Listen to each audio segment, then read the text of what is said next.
Hey guys, how's it going? Hope you're doing well. My name is Crown, and today I'm going to read you some very interesting stories that I hope that you're gonna love. And now, without further ado, let's go!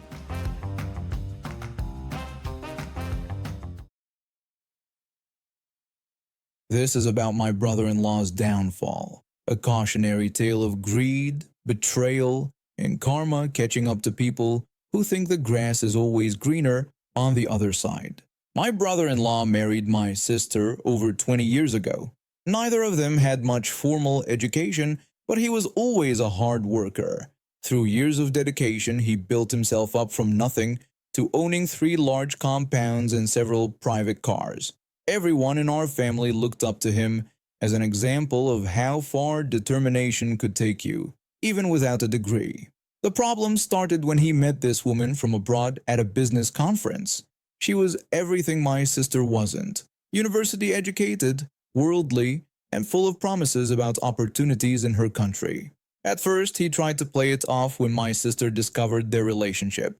He told her it wasn't anything serious, claiming he was just using this connection to find a way to travel abroad. He assured her that once he got there, it would be over. My sister, though hurt, tried to be understanding, but then things took a turn for the worse. The foreign woman started feeding him information about immigration requirements. She claimed that the only way for him to get permanent residency was through marriage, saying it was the law in her country. When my brother-in-law brought this up to my sister, she immediately knew something was wrong. She questioned why he would need to divorce her and marry this woman just to travel, insisting there must be other ways. My brother-in-law responded by calling her unreasonable, saying this was his only chance to build a better life abroad, and telling her to think about the opportunities. My sister reached out to other family members for help. We all tried to talk sense into him. She pleaded with him, reminding him that they had built their life together for 20 years, begging him not to throw it all away for someone he barely knew. I tried to reason with him too, asking if he had even verified any of this information, telling him it sounded like a scam. But he wouldn't listen to anyone. His mind was made up. He divorced my sister and married the foreign woman, convinced he was on his way to a better life abroad. That's when our uncle stepped in. He's always been the family's moral compass, and seeing my sister so devastated sparked something in him. He was also one of the few people who understood the legal system. He told us to let him handle it, saying what my brother-in-law had done wasn't just morally wrong, they could fight this in court. Our uncle meticulously built a case around every single property my brother-in-law owned. The court proceedings revealed how the foreign woman had been manipulating everything from the start. The judge's decision was swift and clear. 2 properties were awarded to my sister, and the 3rd property was put in trust for their children. The foreign woman's true colors showed immediately. As soon as she realized there would be no properties in her name, she disappeared back to her country, completely ghosting my brother-in-law. The aftermath was brutal.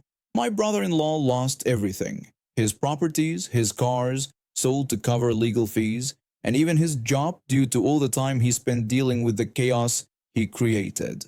Today he lives as a caretaker in the property held in trust for his children, barely making ends meet. He never got those immigration papers. He never traveled abroad. His foreign wife hasn't answered his calls in over a year. Recently, he tried crawling back to my sister.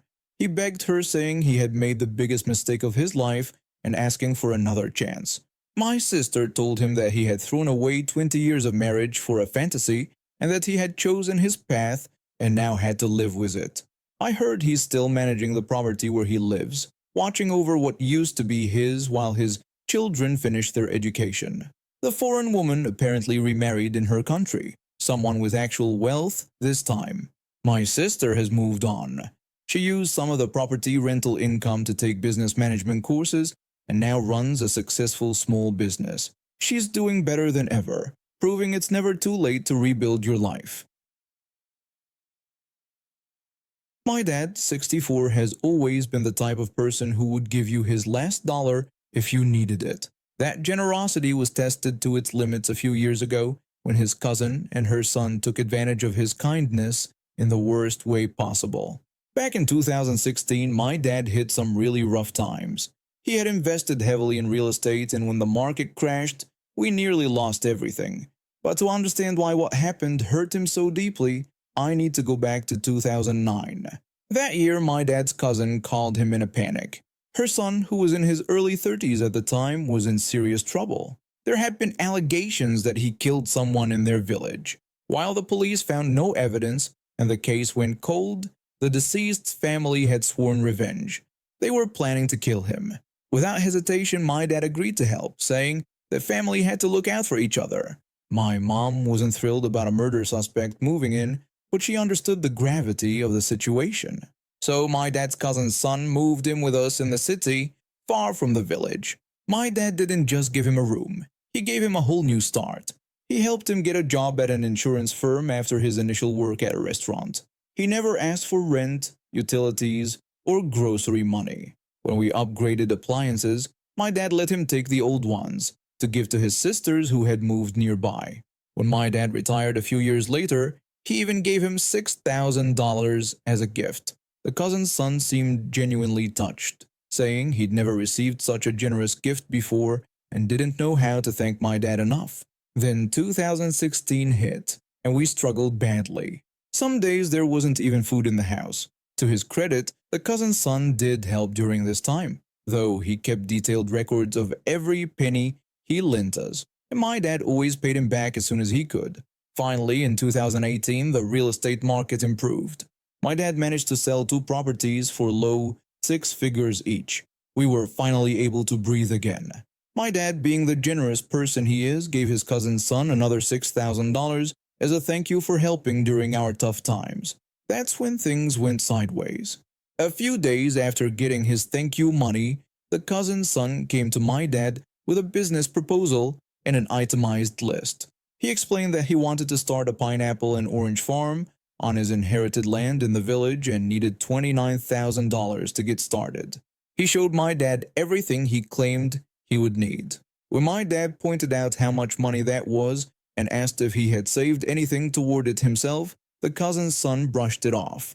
He just reminded my dad about the properties he'd sold for hundreds of thousands, saying this amount was nothing in comparison. My dad tried to explain that he had 4 kids in boarding school and was planning for their college but offered $3,000 to help him start. The cousin's son didn't take this well at all. He coldly told my dad that we'd see about his refusal and stormed out. 4 days later, his mother showed up unannounced. She burst into our house right after lunch and started screaming at my dad. She berated him about how he was treating her son, bringing up the hundreds of thousands from the properties and asking why he couldn't spare just $29,000. My dad sat quietly, but my mom, who doesn't take nonsense from anyone, had enough. She shouted back, reminding them that her son would be dead if my husband hadn't taken him in. She asked who else would take in someone suspected of murder, pointing out that he had lived with us for free for years and received 2 gifts of $6,000 each. The cousin tried to throw back that her son had helped us when we were struggling and then brought up how many times she had bathed and cared for my dad's mother when she had dementia.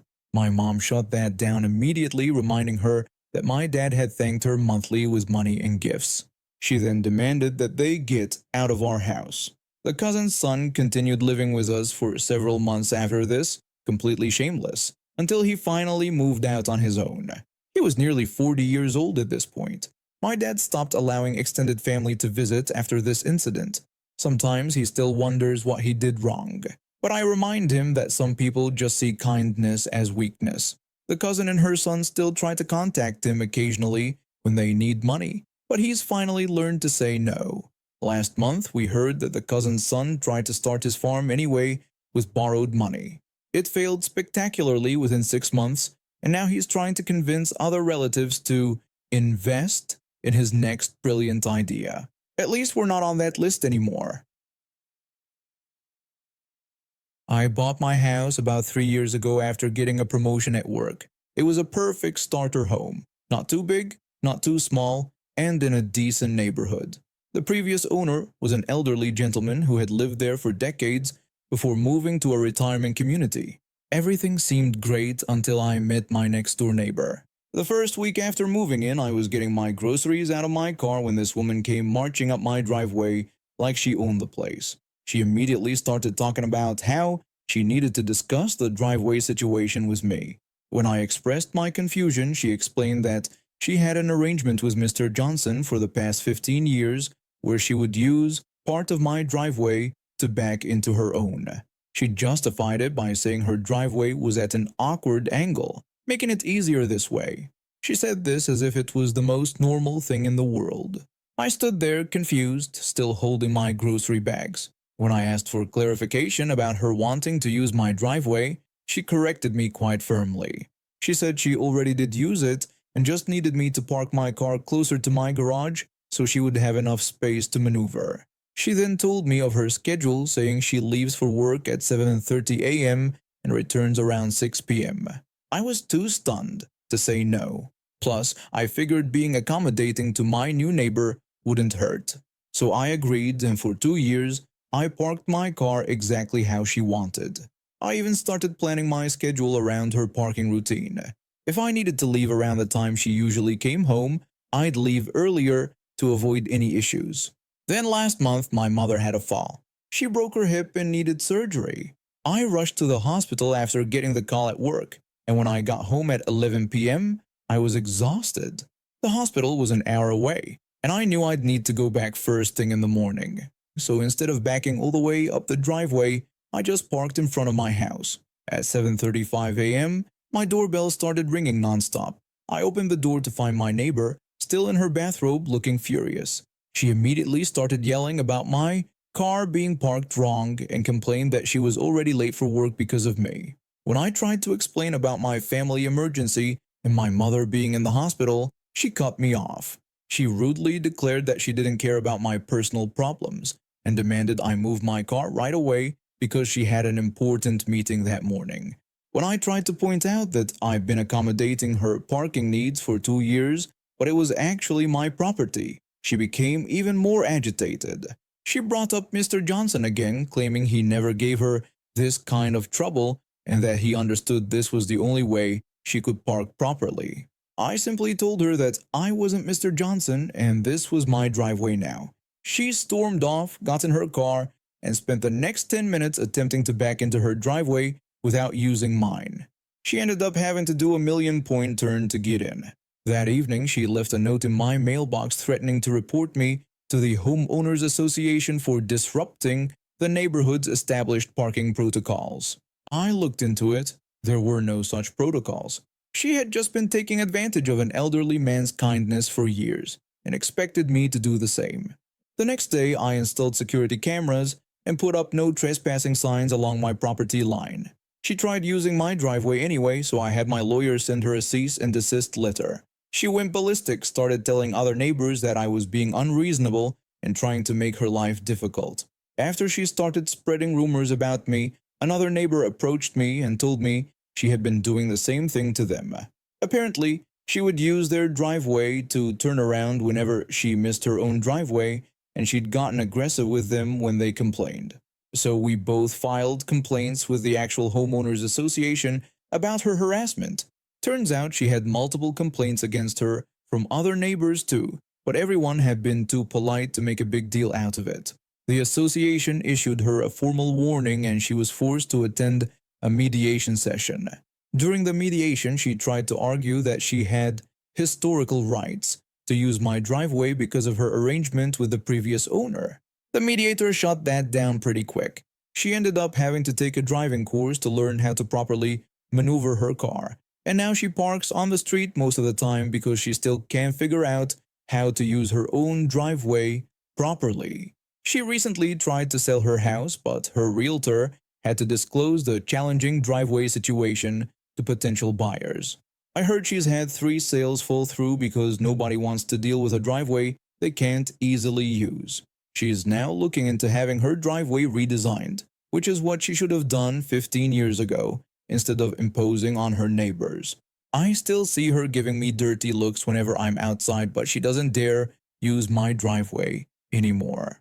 My mother recovered well from her surgery, and I now park however I want on my own property.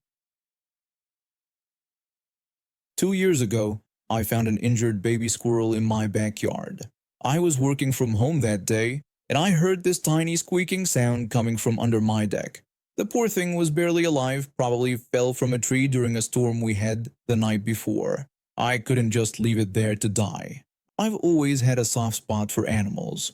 Growing up on a farm, I learned how to take care of all kinds of creatures.